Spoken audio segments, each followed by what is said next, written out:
Klase-klasing pagkaon ang matilawan sa baguhay lang giablihan nga Habhab Festival sa Kapalong, Davao del Norte nga dunay tema nga Kapalong at 75, Celebrating Peace and Inspiring Peace and Development.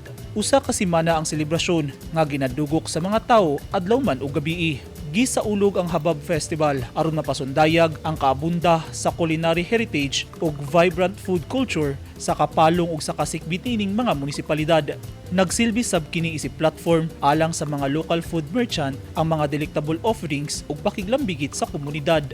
Gilauman sa lokal nga gobyerno nga makaagni og mga bisita ang Habhab Festival Year 4 ug MSME Week Celebration. Daghang kalingawan ug aktibidad ang masinati sa mga bisita sa tibok simanang selebrasyon. Highlight sa aktibidad nga ipakita ang saad sa munisipalidad nga mapromote ang kalinaw, kalambuan ug economic growth sa Kapalong.